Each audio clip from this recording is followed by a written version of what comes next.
ก่อนทำพิธีเขาก็จะมีการคารวะพ่อแม่บวชหรือว่าห้ามงคลต่างๆทีนี้ก็เขาก็จะเตรียมตัวไหว้พระไหว้พระขวัญนะครับกราบ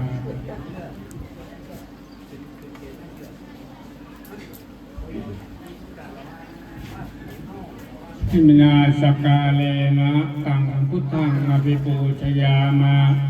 อิมินาสกาเลนะธัมมังอภิปูชยามาอิมินาสกาเลนะสังฆังอภิปูชยามาอรหังสัมมาสัมพุทโธภควาพุทธังภควันตังอภิวาเทมิสวากขาโตภควตาธัมโมธัมมังนัมสสามิสุปฏิปันโนภะคะวะโตสาวกสังโฆสังฆังนามามินะโมตัสสะภะคะวะโตอะระหะโตสัมมาสัมพุทธัสสะนะโมตัสสะภะคะวะโตอะระหะโตสัมมาสัมพุทธัสสะนะโมตัสสะภะคะวะโตอะระหะโตสัมมาสัมพุทธัสสะสาธุสัพเพกาเมจรูปเปกิริสิกรตเตจันทะเลกิวิมาเนทีเปรตุจคาเมตะลวนกะหะเนเปหะปะตุมิเขเต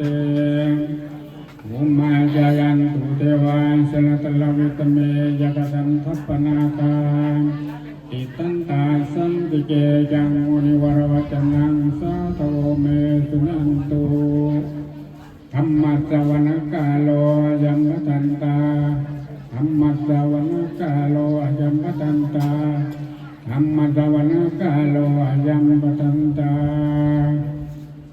สาธุภูมิเทวดาลูกขาเทวดากาสาเทวดามเหสัตเทวดาเจ้าทั้งหลายที่สถิตอยู่ในภูมิบ้านที่นี่พอดีขอจงลงมาจงใส่พอดแก่เจ้าหน้าจิลายุลงเกิดขึ้นในมือนี้วันนี้ก็ขอให้มีความสุขความเจริญอยู่เย็นเป็นสุขประสบสิ่งหนึ่งมงคลสมบูรณ์พูนผล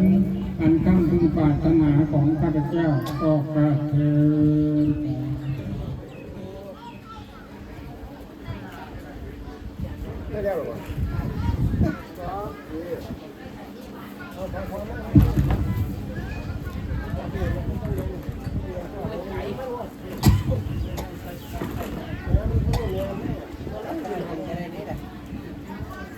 ชนมากี่เวียนไปชนมาตั้งสอนรถมันเสียดอกได้เสียเยอะเอาหนิเนาะย่ำเสียย่ำนั่นเลยวันนี้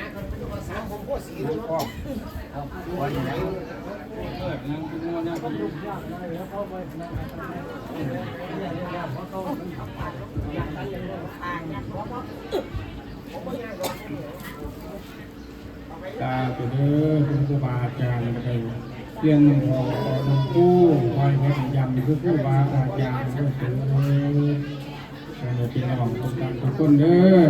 ถ้าพิพาทการตกบกพร่องในประการใดก็ขออโหสิกรรมให้ทุกท่านเด้อขออนุญาตการทำบุญทุกท่าน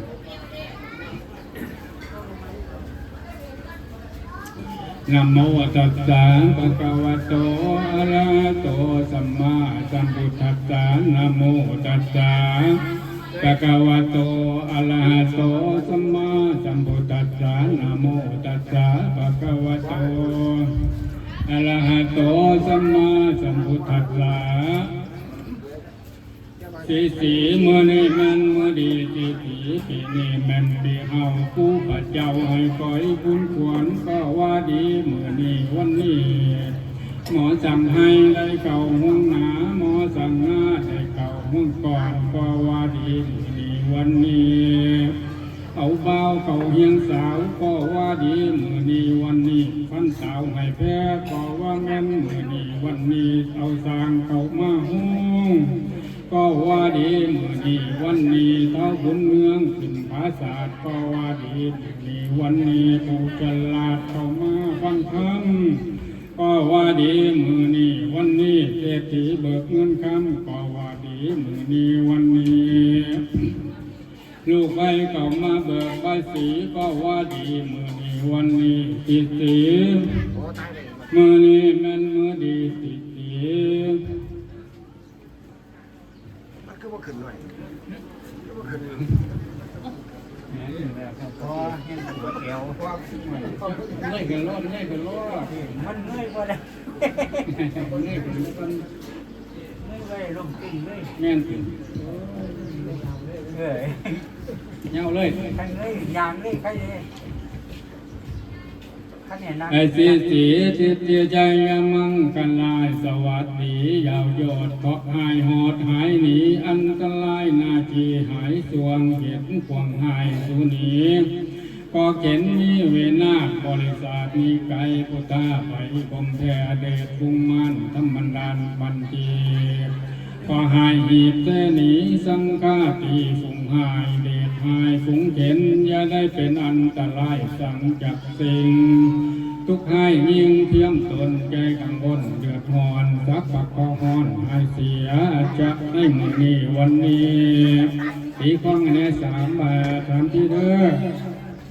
นี่ท่านนี่สีสิติชัยมังคลาสวัสดีวิเศษอาดิเลกใจสี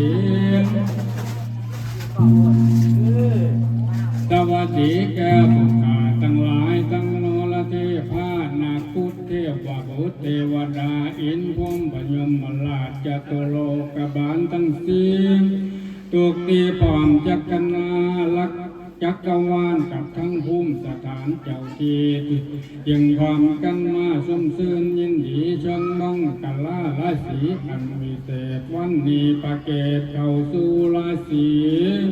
เป็นวันดีสุขขนาดอินทบาทพร้อมที่ย่างทั้งหน้าว่างกาดคู่พร้อมกันอยู่สังร้อนอาทิตย์จรจันทร์ตะลึกอังคารถึกมหาชัยพูดประหารไปเป็นดอกสุขสาวได้อมุตโสความลักนาวันนี้ตามตำราว่าได้เลยเกิดหน่วยสิวะอุตตมราศีเป็นวันดีวันฤทธิอมุตโสอุตตมโยอุตตมราชาอุตตะอุตตมาชัยยาอุตตมาเชษฐาวันนี้เป็นวันลาภอันลำเลิศประเสริฐมุ่งคุณคุณแต่งดีแต่งแล้วผ้าขนแก้วโยมามีทั้งเท่าปัญญาเสนาอัมมาเตนะนักปราชญ์ความมวลมาทั้งลุงตาพ่อแม่เต่าแก่วงศาพี่น้องมาพร้อมกันสังร้อนกันตวนลาไหลหลังเทมากับทั้งยิ่งชายและสาวเบาใจคิดเอายินดีเพื่อจักบาสีเจ้านาคเจ้าจักได้พัดภาคจากห้องเทหาจักได้ลาปิตามารดาพ่อแม่ออกไปบวชสร้างผนวดในศาสนาเจ้าก็คิดเห็นสังฆลาเป็นทุกขังอนิจจังบ่มันเที่ยงบิดเบี้ยงไปมาเป็นอนิจจาบ่เลือกแก้วบ่ได้ว่าเท่าแก่และชรา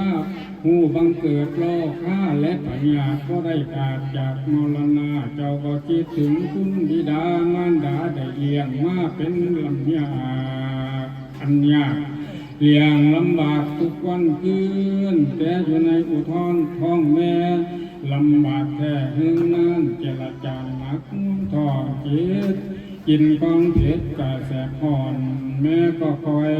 เพี้ยนเจ้าก็อยู่ได้10 เดือนบ่ละบวนทวนพดสมาดแล้วเจ้าก็กาดแก้วออกจากท้องแม่มารดามุ่งต้องแล้วมาเกิดเป็นลูกแก้วคน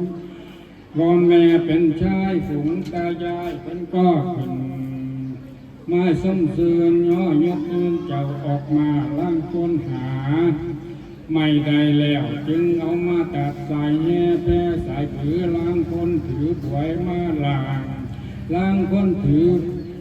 จัดเอาผ้าพื้นกว้างมาตุ่มห่อแม่ก็ปุ่มเจ้าใส่ในโอกยกเจ้าใส่ในเป้า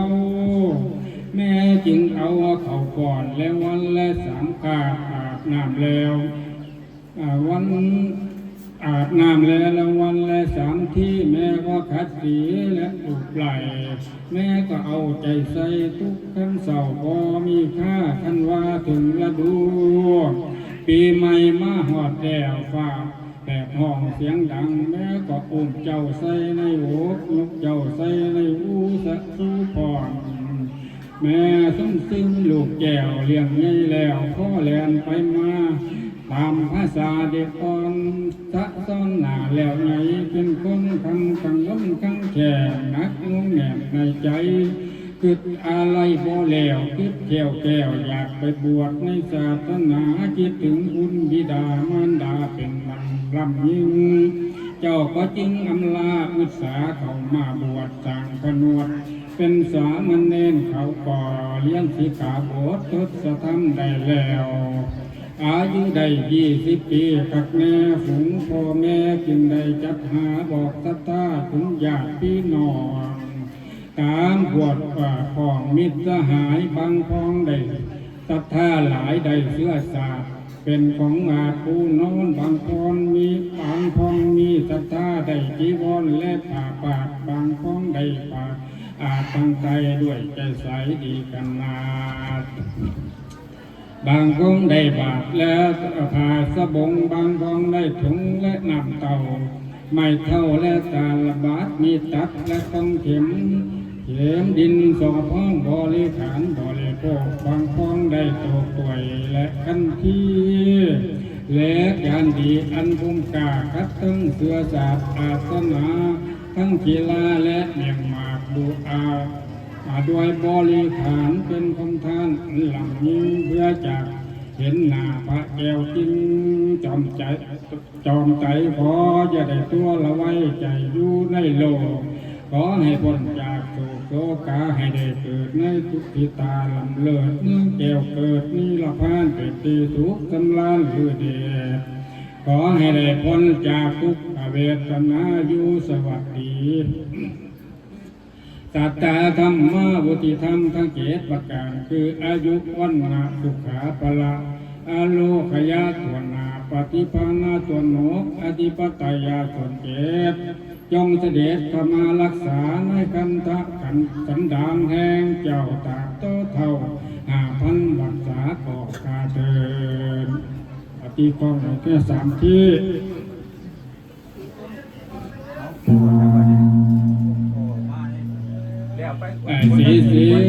อมังกรสวัสดีบัดนี้ไหวจะเกิดสมสิหนักเจ้าเขา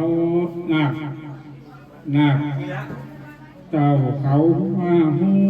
มไหวจะเกิดเอาควันในวันนี้มื้อนี้วันนี้ว่ามาเยอะส่วนเจ้าจานไปใส่แล้วพิธีก่อนอื่นหัวเนี้ย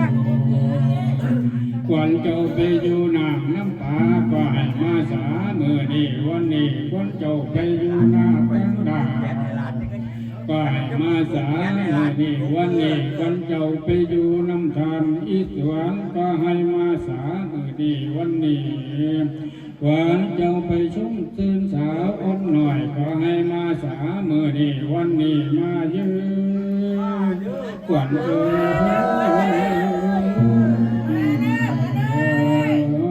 วัน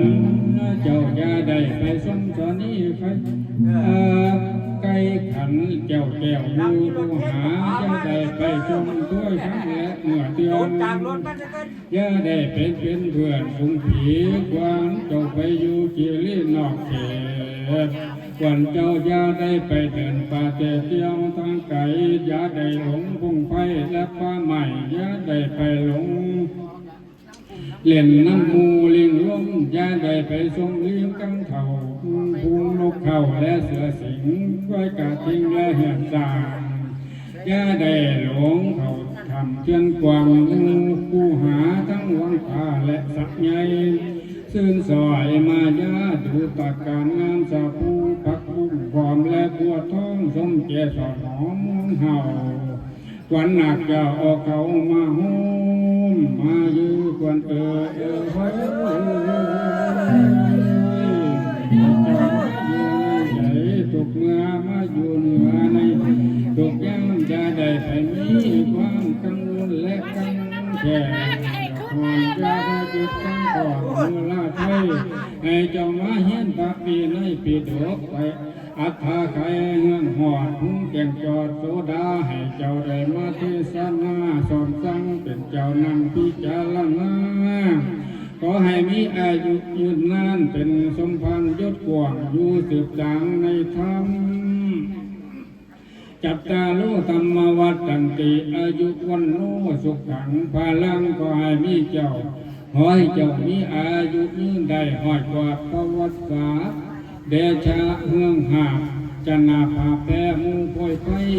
อย่าได้มีจังให้มาบังเหียดอย่ามีผู้เกียดแก่และหึงสาให้เจ้ามีใจกูน่ายิ่งกว่าเก่าจงให้ได้เป็นเจ้างามทั้งหยดปากโกดเรื่องลือชาในศาสนาของพระพุทธเจ้าให้เดชเหมือนดังแสงสุริยะอาทิตย์ประสิทธิเตโชทะโลทะละติลาเป็นนาดังอินทิลาเทาผู้มินทั้งแดนดินโดยอ้อนน้อมทุกทวนนาทุกทานข้าวสาธุการบ่มาถวยทานสมเสือนยอดยกยิ่งของไข่ของดีองค์ตุลีตั้งต้นจิตห่อต่อสมพานถวายอาการทุกเมื่อเฮือแก้วเงินแห่บูชาและกำเสาตาบต่อเท่าถึงชีวังให้มีความสมหวังของศึกษาตุละอ่างสามประการเฮียนกรรมฐานให้ได้ที่ทวนได้ครบล้วนทวนทุกอัน84,000พระธรรมขันธ์ให้เจ้าใดให้เจ้าหูจะได้หัวจิตผู้ทรงปัญญามีศรัทธามีศรัทธามาค่าเพียงคำพร้อมใจอ่อนน้อมในธรรมเจ้าจะได้จิตน้ำทั้งโลกขอให้พ้นจากโศกโศกาให้เจ้ามีความสุขขาอย่าเดือดร้อนทุกข์คำเศร้าบ่ขาดข้าชัยตุภวังชัยมังคลามหามงคลสุขสมบูรณ์จงมีแก่เจ้าทุกประการต่อตาเถิด